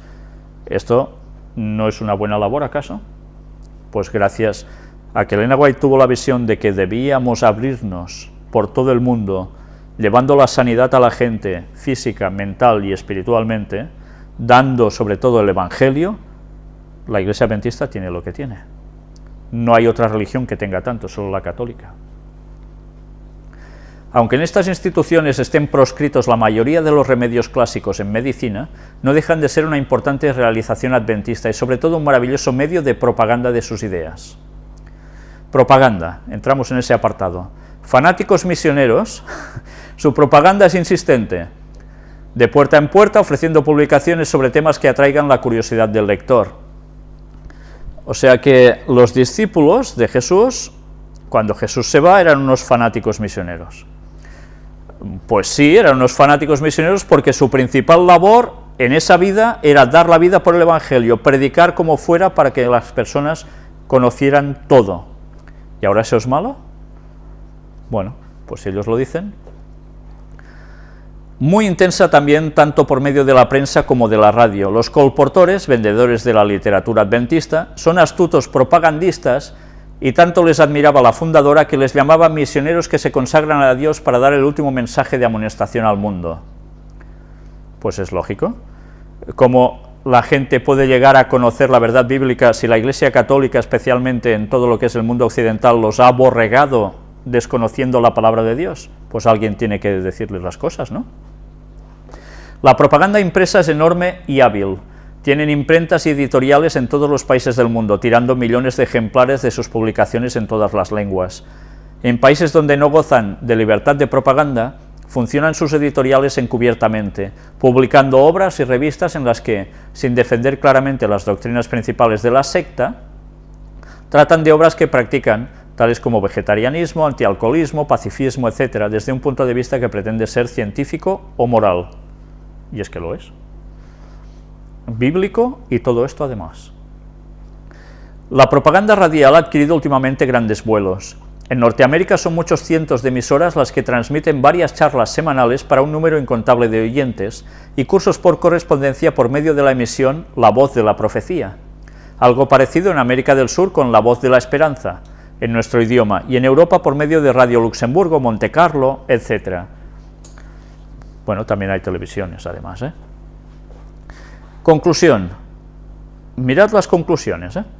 Con la Iglesia Adventista del Séptimo Día, no estamos frente a una secta hirviente en su despertar, entre comillas, sino ante una Iglesia establecida, bien organizada, sólidamente asentada sobre finanzas abundantes y prudentemente administradas.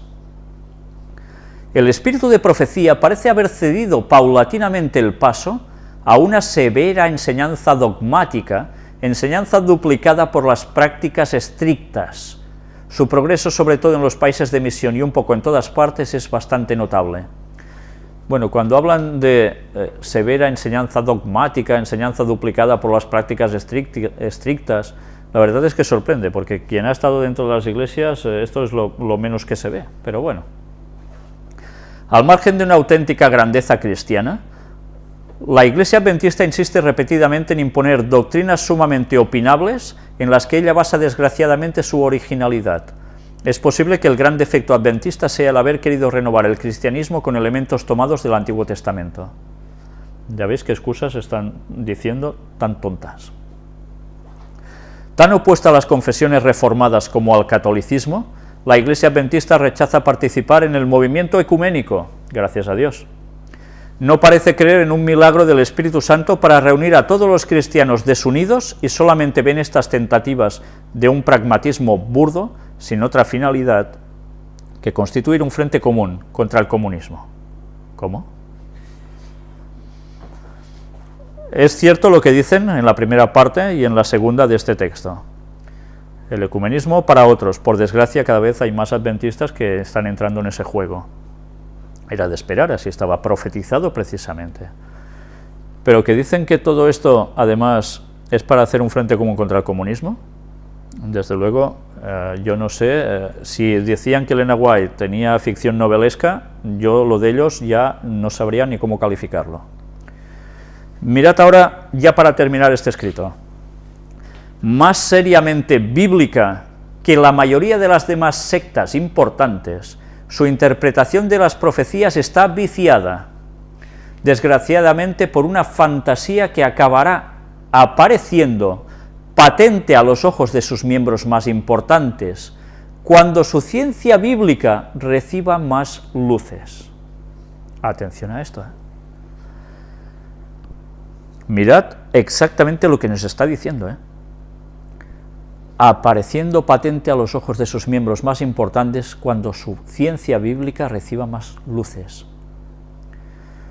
O sea que va a llegar un momento en que ellos ya saben que teóricamente habrá unas luces dentro de la Iglesia Adventista, que van a cambiar el rumbo de los adventistas. Ellos lo saben. Ese es el papel de la infiltración. Ese es el papel que han ido trabajando para que llegue un momento que desde la misma Iglesia Adventista se acepte el domingo como día de reposo.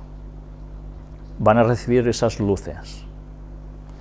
Al menos nos invita a una profundización en la Escritura por parte del pueblo cristiano, no para descubrir argumentos con vistas a una refutación inútil, sino para un mayor conocimiento de la auténtica palabra de Dios. O sea que nosotros les motivamos a que ellos estudien la palabra de Dios. Bueno, pues gracias a Dios si es así, gracias a Dios.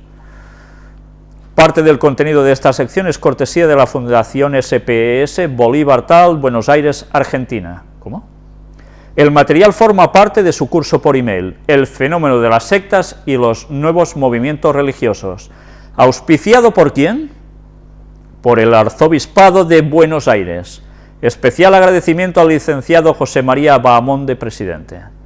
Arzobispado de Buenos Aires. ¿De dónde proviene esto? De donde salió Bergoglio. ¿Veis cómo nos conocen a la perfección? ¿Veis lo que esperan hacer con nosotros?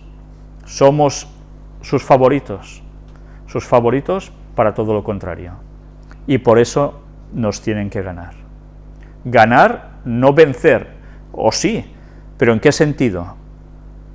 De llevarnos a su terreno de un modo sutil, muy bien trabajado durante muchos años. ¿Alguien cree que el Papa que ha salido de allí tendrá otro pensamiento distinto? En fin. Pues bien, esto es lo que van a pretender, que ya están consiguiendo y aún irá más. Ley dominical. Y, ¿sabéis? Hay personas, le doy las gracias a la persona que me pasó este escrito, porque yo conocía la historia, pero no lo tenía reflejado en ningún papel o en alguna documentación que os pudiese mostrar. Y vale la pena recordar que España ya tuvo su ley dominical, y que esa ley dominical precisamente no es que se haya evaporado del todo. Vamos a ver en historia qué sucedió en España. ¿Cómo vamos de tiempo? Vale. Se aprueba la ley del descanso dominical en España y diréis, ostras, ¿qué pasa aquí? Esta noticia es del 2009, ya hace unos añitos. Pero mirad cómo funcionó el asunto. Aprobada por el Congreso de los Diputados, es una ley que sirvió para que en la España de principios del siglo XX se avanzara en favor de los derechos de los trabajadores. Es la que obliga a que no se trabaje los domingos. El 3 de marzo de 1904, siendo presidente del Gobierno de España Antonio Maura, se aprueba finalmente la Ley del Descanso Dominical, una ley que con partidarios y detractores terminaría por imponerse como algo normal, y que en sí recuperaba el domingo como descanso, ya que durante el siglo XIX habían sido abolidas todas las leyes medievales que imponían los preceptos religiosos y prohibían el trabajo en domingo. Fue, y todavía es por precursora, una conquista social que, como todas las reformas, el reconocimiento vendría posteriormente. Mirad, España, como siempre, los pioneros en las cosas que, en fin, ya veis. En las décadas anteriores se había creado en España la Comisión de Reformas Sociales, y esta, en 1890, presentó en el Congreso la primera ley del descanso dominical. La ley no fue aprobada ni en ese año ni en los siguientes. No fue hasta el 12 de diciembre de 1903, el día en el que el Congreso aprobó una ley en la que se descansaba los domingos. La ley se promulgó el 3 de marzo de 1904 y entró en vigor el domingo 11 de septiembre de ese mismo año. 11 de septiembre entra la ley dominical. Parece ser que es el día favorito de Satanás para fastidiar siempre las cosas buenas, ¿eh? Es el día que yo nací. ¿Qué quiero deciros con esto? Pues que Satanás sabe precisamente que ese día pasó algo en la historia de la humanidad que no le gustó mucho a él, y que por eso a ese día le tiene una tirria especial. Sigamos con ello. Partidarios y detractores, y no lo digo por mí, porque yo nací ese día, y no, sino porque quien parece ser que nació ese día fue el mejor personaje que ha pasado por esta historia, que es Jesús. Partidarios y detractores. La lógica de los tiempos en los que corría la ley era de prever que habría partidarios y detractores. Entre los partidarios, sin contar lógicamente con el gobierno impulsor y sus diputados, se encontraba Pablo Iglesias, que aunque veía que a la ley le faltaba una definición más clara y que no estaba completa, sí que era un logro social para la clase trabajadora, que trabajaba todos los días, excepto en contadas ocasiones. También se veía bien la ley por parte de la Iglesia, porque se guardaba el domingo como era precepto. En contra estaba la patronal, que veía que en sus fábricas no se producía y que encima en cuestión a salario debía ser el mismo aunque no se trabajara. Distinciones en los trabajos. La lógica de las necesidades hacía que no todos los trabajos fueran iguales, y la ley, por lo tanto, hacía distinciones entre ellos. Estaba prohibido trabajar en los periódicos, los comercios, las barberías y los ministerios públicos. En cambio, estaba permitido trabajar en las tabernas, en las corridas de toros, en la minería y en la siderurgia. O sea que las tabernas, las corridas de toros, como es tan bueno, pues ala, en fin. También habría que añadir que todo aquello que estuviera relacionado con los teatros y espectáculos sí estaba permitido, y tanto estas personas como aquellas que tenían una obligación de tener que trabajar en domingo, se les tenía que compensar con otro día durante la semana. Así podemos entender que todos tenían derecho a un día de descanso a la semana, preferiblemente el domingo, pero por necesidades podía ser otro, solo para excepción de esas personas que les tocaba trabajar esos domingos. Esta ley fue en España, y esta ley es la que aún prácticamente está medio funcionando. Solo es cuestión de volver a reactivarla y ponerle los puntos sobre las is para que una vez más se consiga lo que se debe conseguir, con el Vaticano por detrás, por supuesto. Mientras tanto, mirad si las cosas siguen avanzando, marcha mercantil por el descanso dominical. Sigue sucediendo, noticia tras noticia, que esto se está aplicando en Argentina. Cada vez por más lugares se está pidiendo todo esto. No solo es los empresarios, sino que también los trabajadores. Trabajadores de IKEA piden a los clientes que no vayan a comprar los domingos. Ya sabéis, IKEA es un gran centro comercial. Vivimos unos momentos de total esclavitud, con bajadas de sueldo, aumento de horas por el mismo precio, teniendo que trabajar los festivos y domingos gratis. Los trabajadores se quejan y piden a los clientes que por favor no vayan en domingo y dan toda una explicación aquí, que claro, cuando uno la lee dice, pues claro, muchachos, es que es verdad. Pero mirad, una vez más está pasando como con el euro. Se está intentando trabajar las cosas desde abajo, no siempre desde arriba, sino también desde abajo. Y así la mentalidad irá cambiando. Pues lo van consiguiendo. Aquí también, expectativa por nueva oferta, etcétera, nos ponen un titular. Mirad que nos pone debajo, impulsan iniciativa para que comercios cierren los domingos. Una vez más. ¿Van a conseguir? Pues sí, lo están consiguiendo ya. Y estos son los primeros inicios. Esperad cuando venga el plato fuerte. Infiltración de jesuitas. Vamos a ver algo impresionante. ¿Es infiltración de jesuitas en la Iglesia Adventista? ¿Es infiltración de masones en la Iglesia Adventista? ¿O es que sencillamente no saben por dónde pisan y están poniendo la pata y no se dan ni cuenta? Vamos a ver ahora un vídeo de la construcción del nuevo templo en la Universidad Adventista de Villa Unión en Perú. Estas imágenes me gustaría que os detuvieseis con suma atención a escuchar las palabras de cómo el templo, esa forma que tiene el templo, han sido inspiradas al arquitecto para hacer tan bello templo. Estad atentos a lo que vais a ver, porque desde luego, si el pueblo de Dios aún no se da cuenta de cómo se está actuando allí dentro, pocos van a salirse de todo este atolladero en el que Satanás está poniendo al pueblo de Dios. Vamos a verlo. Que se siente bien.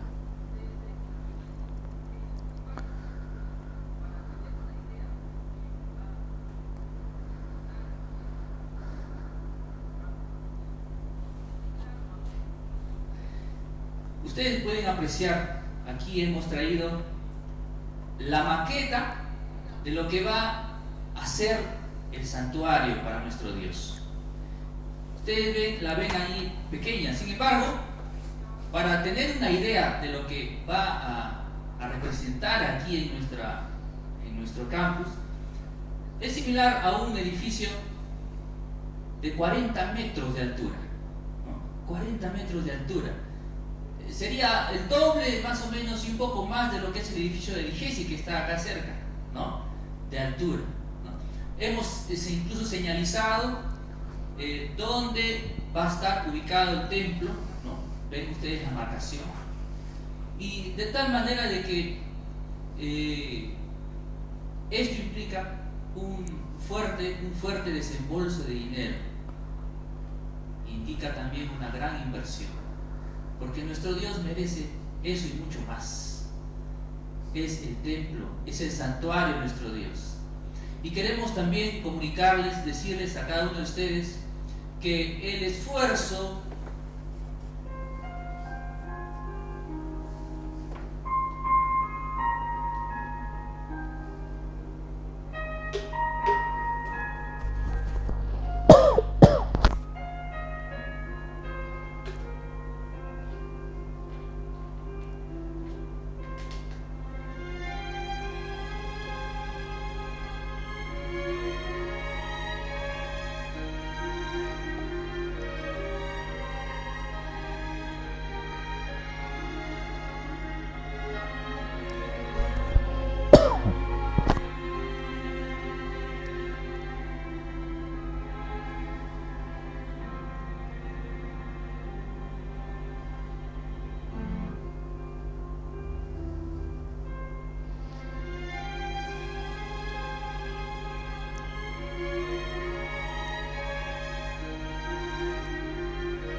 Ustedes saben que esta estructura, esta infraestructura tiene un valor, y es un valor bastante considerable.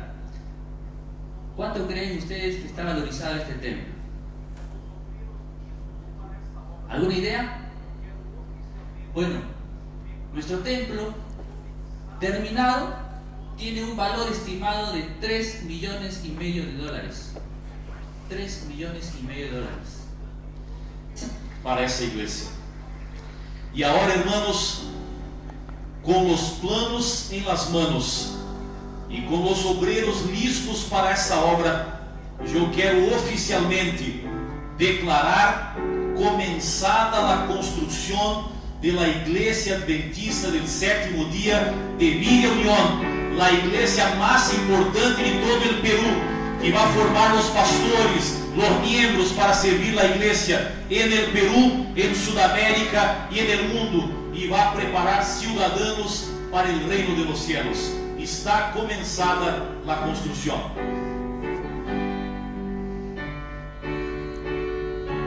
Vamos a invitar a nuestro querido presidente de la Unión Peruana del Norte, el pastor Orlando Ramos, para que nos eleve en una oración.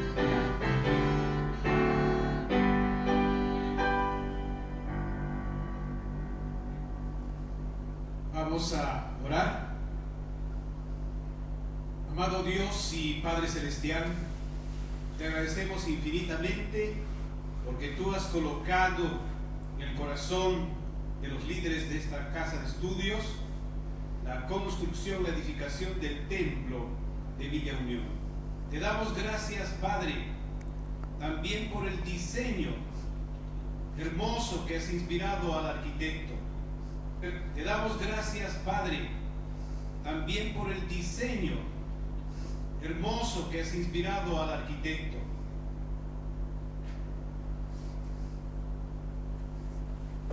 Te damos gracias, Padre, también por el diseño hermoso que has inspirado al arquitecto. Luego me dijo: ¿no ves, hijo de hombre? Vuélvete aún. Verás abominaciones mayores que estas. Y me llevó al atrio de adentro de la casa de Jehová. Y he aquí, junto a la entrada del templo de Jehová, entre la entrada y el altar, como 25 varones, sus espaldas vueltas al templo de Jehová, y sus rostros hacia el oriente, y adoraban al sol, postrándose hacia el oriente. Y me dijo: ¿no has visto, hijo de hombre? ¿Es cosa liviana para la casa de Jehová hacer las abominaciones que hacen aquí? Después que han llenado de maldad la tierra, se volvieron a mí para irritarme. He aquí que aplican el ramo a sus narices. Pues también yo procederé con furor. No perdonará mi ojo, ni tendré misericordia. Y gritarán a mis oídos con gran voz, y no los oiré. Ya habéis visto que, gracias a Dios, que ha inspirado precisamente al arquitecto para hacer este diseño. O sea que, en fin, sinceramente, yo no he sido quien ha creado este vídeo. Sinceramente, creo que lo que se muestra es muy fuerte para alguien que sabe qué significa todo esto. Y la verdad, bueno, yo no sé si podría decir, como aquí en el vídeo salía, que todos estos son responsables. Sí, hay una responsabilidad, por supuesto, pero ciertamente muchas veces es por ignorancia. Quizás es que nosotros, los que sabemos estas cosas, no estamos diciendo en las iglesias que todo esto no viene del lado del Señor, sino todo lo contrario. Y ya no voy a hablar del importe enorme del gasto que significa hacer todo esto, cuando con cosas más sencillas se pueden pasar y repartir mucho más el dinero para hacer progresar la obra de Dios y dar el mensaje antes de que Cristo regrese dentro de muy pocos años. Bien, cada uno que piense dónde da sus diezmos y sus ofrendas, porque de eso también somos ante Dios responsables. Sea como fuere, yo instaría desde aquí, ya que yo no puedo hacerlo porque ya no estoy dentro, que todo adventista que se dé cuenta de estas cosas, que no se calle y empiece a decirle a todos sus dirigentes y a sus hermanos en la fe lo que hay en verdad detrás de estas cosas, luego que cada uno decidan. Pero estas cosas deben ser denunciadas y abiertamente, porque se está dejando que la infiltración o la ignorancia lleguen a puntos exorbitantes. ¿Sabéis? Lo curioso de todo esto es que la situación no va a cambiar. Algún día hablaremos sobre la apostasía omega. ¿Qué es eso realmente? Si hay una omega es que hubo una alfa, una primera, habrá una última. Y Elena White escribió mucho precisamente sobre eso. Lo que antes el escrito católico criticaba tanto Elena White, pues Elena White habló mucho precisamente de estos momentos que ya está entrando de lleno la Iglesia adventista, antes del tiempo final, de que todo termine. Y no solo denunciaba cosas parecidas a esta, cosas mucho peores aún van a venir. Por tanto, si sabéis estas cosas, decidlo ya de una vez a vuestros dirigentes, y luego tomad la resolución que tengáis que tomar, o quizás la resolución la van a tomar con vosotros, que también puede pasaros. Pero estad firmes y fieles, porque ya va siendo hora de decir las cosas por su nombre. He hecho un resumen de imágenes para que nos demos cuenta de que verdaderamente hacer una pirámide, dudo de que sea voluntad divina, sabiendo todo lo que sabemos. Y supongo que precisamente los que han querido edificar esto desconocen que la Nueva Jerusalén es así, tal como presentamos en el tema de Orión. Lo dudo mucho, pero verdaderamente lo que Dios no va a querer jamás es que se gasten tantos millones en algo que es una construcción totalmente diseñada para seguir no precisamente las cosas de Dios, y encima pidiendo dinero, en fin. Bueno, que cada uno piense lo que quiera, pero si sabemos lo que sabemos, no podemos apoyar según qué iniciativas. Yo me pregunto, ¿todos los que estaban allí saben lo que realmente significa esta construcción? ¿Tienen idea de eso? No los hagamos solo responsables a ellos, hagamos responsables también a nosotros mismos por no haberles dicho a toda esa gente lo que hay en verdad. Porque en cada iglesia adventista el mensaje del cuarto ángel ya debería haber llegado, y aún no ha llegado. Esa es nuestra responsabilidad, luego que cada uno decida qué debe hacer con su vida. ¿Sabéis? Hay otro vídeo que la misma persona que ha hecho este hizo, y donde se muestra esto que tienen aquí en esta imagen. Pasaban una persona detrás de otra de distintos departamentos con unas cosas simbólicas, unos escritos y demás, que depositaban en esta urna especial, que fue depositada, como por decir alguna primera piedra, para que de aquí, creo que son 40 años, se abra y se diga, ah, mira, eso fue en esos momentos y tal.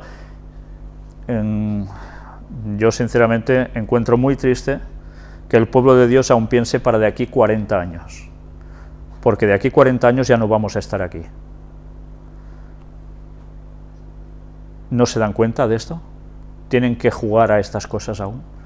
Como si Cristo tuviese que volver ¿en qué año? Pronto tendremos que hablar de ese tema. ¿Cuándo volverá Cristo? Porque desde luego es una pena ver lo que se está haciendo. Y vamos a hacer una parte solo de donde nos quedamos la otra vez. Hoy ha sido denso, no hemos podido seguir con el enlace de esta temática. Al menos intentaré aportar algo para ya en la próxima conferencia terminar y poder tratar ya otro tema. Jesuitas, Ignacio de Loyola, los ejercicios espirituales, ilustración del Cardoner. Estuvimos hablando sobre esto. Pues bien, aquí tenéis un libro de los ejercicios espirituales de San Ignacio de Loyola, con comentarios y textos afines.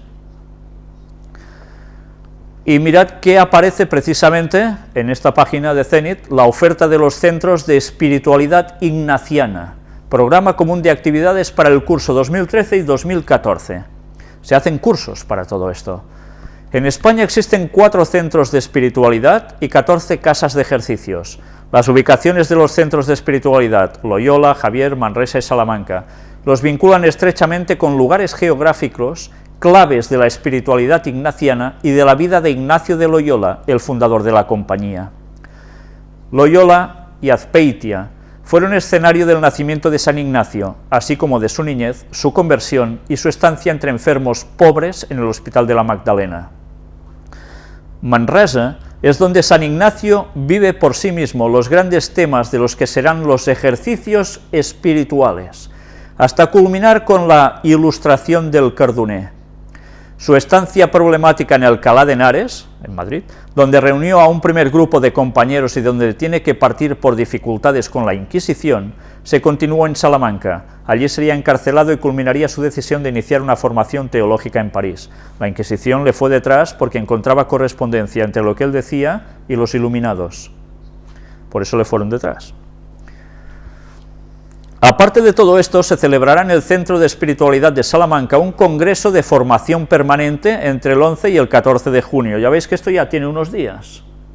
El congreso pertenece a un programa de actividades que se desarrollará en 2014, año en que la Compañía de Jesús celebrará el bicentenario de su restauración, 1814-2014. Tras 40 años de supresión incentivada por la política de los Borbones europeos y hecha realidad por el breve Dominus ac Redemptor del Papa Clemente XIV en 1773. Es curioso, porque la supresión incentivada por la política de los Borbones europeos ya es historia. ¿Quién manda en España? ¿No son los Borbones? La realeza de España son provenientes de los Borbones. Y en cambio ahora, curiosamente, el príncipe Felipe estudió con los jesuitas. O sea que ya eso es historia, ya se han ganado los Borbones. Mirad qué forma de trabajar. Primero son expulsados y luego van trabajando otra vez y ¡patam!, vuelven a estar entre ellos y encima para bien. Es chapó, o sea, fantástico ese modo de trabajar, ¿eh? En el Congreso se abordarán diversos puntos acerca de la historia, la teología y la espiritualidad referentes a la supresión, supervivencia y restauración de la Compañía, desde 1772 a 1814, los precedentes en España de su extinción y expulsión. ¿En qué año? 1767, fueron expulsados de España. Su continuación a lo largo del siglo XIX y sus repercusiones en nuestros tiempos. Y eso es lo mejor, sus repercusiones en nuestros tiempos. Estas no las van a terminar de contar, por supuesto. Se continuará con la oferta de peregrinación que surgió hace pocos años, el Camino Ignaciano, que busca replicar el mismo camino que Ignacio hizo desde Loyola a Manresa, duración 25 días.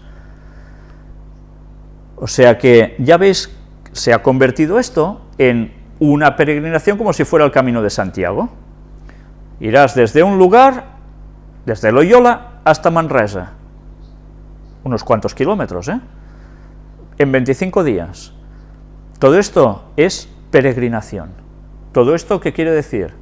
Que va a revitalizar la espiritualidad de muchos y además aportará beneficios económicos, por supuesto. ¿Cómo mejorar nuestra predicación sagrada? Y aquí está, como en la columna del padre Antonio Rivero, se empiezan a mostrar cómo funcionan estos encuentros donde se hacen ejercicios espirituales ignacianos. Y aquí vais a empezar a encontrar detalles muy interesantes. Después de haber explicado lo que es un retiro espiritual de un día o mediodía, dice: hoy hablaré de cómo predicar los ejercicios espirituales, según la mente de San Ignacio de Loyola, a quien Dios le inspiró este método de oración y de transformación interior en el siglo XVI, siglo de oro español, y que la Iglesia ha recomendado vivamente hasta hoy. San Ignacio consideraba los ejercicios no como obra suya, esto es interesante, ¿eh? Él reconoce que no era obra suya, esto le venía de fuera, sino como un don de Dios para toda la Iglesia. Concibió y realizó estos ejercicios no como doctrina especulativa, sino que los experimentó en un monasterio cueva de Manresa, donde durante casi un año hizo vida de asceta y penitente, y donde, como escribe en su autobiografía, le trataba a Dios de la misma manera que trata un maestro de escuela a un niño. Por tanto, Dios mismo le inspiró estos ejercicios espirituales. Aquí va explicando cómo funciona todo esto, llegamos a un punto, el cuarto, dice, ¿cómo vivirlos? Yo sugiero siempre 4 actitudes, y para que se grabe mejor, son 4 S's. En silencio, con serenidad, con sinceridad, con seriedad. En silencio, para poder escuchar con nitidez la voz de Dios y la voz de mi corazón, silencio interior y silencio exterior. Serenidad, para que el demonio no aproveche para quitarnos la paz al meditar sobre nuestros pecados y apegos. Si os dais cuenta, lo que está utilizando él es una forma de trabajar como ¿quién? Como el mundo oriental. Silencio en el exterior, silencio en el interior. Hagamos ahora un pensamiento de relacionarlo con la cuestión bíblica. Cuando el cristiano debe meditar, evidentemente necesita un silencio, ¿no? Es lo mejor, por supuesto, para empezar a pensar qué estoy haciendo, por dónde voy, he de cambiar, voy en sintonía con Dios o no. Eso es meditar, en verdad, bíblicamente. Pero ¿necesita el silencio interior? ¿Qué quiere decir el silencio interior? Silencio interior quiere decir que tus pensamientos tienen que ser callados. Por tanto, ¿qué quiere decir? Que tu mente, ¿cómo debe estar puesta? Exacto, en blanco. ¿Os empieza a sonar esto a las meditaciones orientales? ¿Sí? Pues bien, así se empieza los ejercicios espirituales. Esta es la clave para lo que luego iremos viendo que ellos deben ir haciendo con ellos mismos para llegar a conseguir ese tono tan especial que esperan. Nosotros vamos a dejarlo hoy aquí, pero intentaremos ya en la siguiente conferencia terminar el tema de los jesuitas, si Dios quiere, y no salen más cosas, porque tengo ganas de presentar otros temas. Creo que lo que hemos hecho hasta ahora es muy conveniente, sobre todo para el mundo católico, que hay muchas personas católicas que están siguiendo estas conferencias, y que gracias a Dios vamos a ver incluso un testimonio de una persona relacionada con todo lo que ahora estáis viendo aquí. Gracias a Dios que ha habido personas que ya se han dado cuenta y están cambiando. Nuestra misión es seguir destapando todas las cosas que Satanás intenta poner en este mundo para hacernos caer. Y darnos cuenta que realmente el tiempo es corto. Seamos conscientes de esto, porque si no somos conscientes de que el tiempo es corto, no vamos a darnos cuenta de cómo Satanás está apretando cada vez más su acelerador para embaucar absolutamente, incluso hasta los escogidos. Ya veis lo que está pasando en todas partes, fuera y dentro de la Iglesia Adventista. Sabéis, como decía Elena White, la señal mayor del retorno de Cristo es lo que va a acontecer dentro de la Iglesia Adventista, más que las señales de afuera. Por tanto, debemos saber todo esto. A partir de aquí, evidentemente nosotros debemos cambiar los aspectos que no sean convenientes de nuestra vida. No nos queda otra, si queremos participar en el retorno de Cristo, de ser de los 144.000. Que Dios nos ayude a estar firmes y a saber percibir cuáles son los engaños de Satanás, especialmente para este último tiempo, que están siendo cada vez más fuertes y más abarcantes. Que Dios os bendiga a todos.